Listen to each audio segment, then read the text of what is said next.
मोअज़्ज़िज़ दोस्तों, अस्सलाम वालेकुम। मैं हूं सैयद साजिद और आप देख रहे हैं सैयद साजिद राइट्स। आज का हमारा टॉपिक है औरत को मट्टी से क्यों नहीं बनाया गया, टेढ़ी पसली से क्यों पैदा किया गया।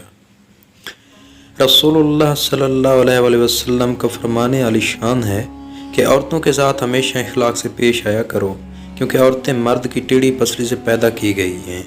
इसलिए आप औरतों को सीधा नहीं कर सकते। अगर तुम उनको सीधा करने की कोशिश करोगे तो अपने घर को तोड़ लोगे। अगर तुम औरत को उसकी हालत पर छोड़ दे तो ज़ाहिर है वो ऐसी ही रहेगी।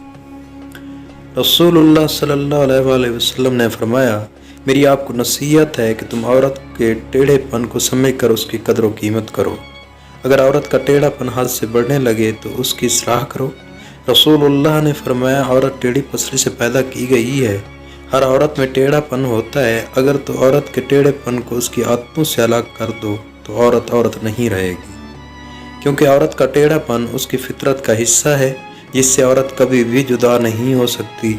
मर्दों को ज़रूर औरत के टेढ़ेपन को कबूल करना चाहिए। औरत टेढ़ी पसली से पैदा की गई, उससे मुराद ये नहीं कि जिस तरह बच्चा माँ बाप से पैदा होता है, लेकिन इससे मुराद ये है कि औरत की फितरत में टेढ़ापन पाया जाता है जो औरत से अलग नहीं हो सकता। कुरान पाक में अल्लाह का फरमान है, इंसान जल्दबाजी से पैदा किया गया, जिससे मुराद ये नहीं कि जल्दबाजी के मवाद से इंसान पैदा हुआ। इससे मुराद ये है कि इंसान की फितरत में जल्दबाजी का मादा है। इस तरह टेढ़ी पसली से पैदा होने वाली से मुराद ये है कि औरत की फितरत में बाज़ ऐसी फितरती तौर पर आदतें पाई जाती हैं जिसको हम कभी भी औरत से अलग नहीं कर सकते। औरत में ये सिफातें उल्ट हैं, यही उनमें फितरतन टेढ़ापन है। रसूलुल्लाह सल्लल्लाहु अलैहि वसल्लम औरत को टेढ़ी पसली की पैदावार करार देकर फरमाते हैं कि ये टेढ़ापन सब नाजिल का कमाल है। यहाँ ये सवाल पैदा होता है कि औरत के अंदर ये टेढ़ापन क्यों रखा गया है। कुरान पाक में औरत के टेढ़ेपन के बारे में यूं बयान किया गया है, खुदा ने तुम्हारी जिन्स से तुम्हारी बीवियां बनाई हैं ताकि तुम उनसे दिल की सकूनत हासिल कर सको। इसके बगैर जज्बात की नज़ाकत और बागबान की कदर नामुमकिन है। रसूलुल्लाह का ये कलाम एक अजीम शान हिकमत और फ़लसफ़ा का हामिल है। कोई उसकी मिसाल किसी दूसरी जगह नहीं मिलती। यहाँ ये बात हमारे जहन में आती है कि अल्लाह पाक ने औरत को मिट्टी से क्यों नहीं पैदा किया और औरत को मर्द की पसली से क्यों पैदा किया। इसका जवाब ये है कि अल्लाह पाक ने औरत को मर्द की पसली से बनाकर मर्द को हिकमत का इशारा दिया है कि मैं औरत को फरिश्तों की लाई हुई मिट्टी से पैदा नहीं कर रहा।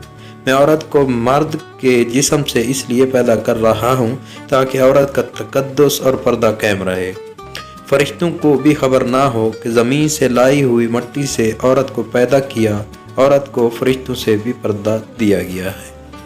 पहली औरत इस मर्द की पसली से निकली जिसकी वो मनकुआ कहलाई। अब यहाँ बात करते हैं कि औरत पसली से ही क्यों निकली। क्या औरत को टेढ़ापन वहाँ से मिला है? यहाँ बात भी हिकमत से खाली नहीं है।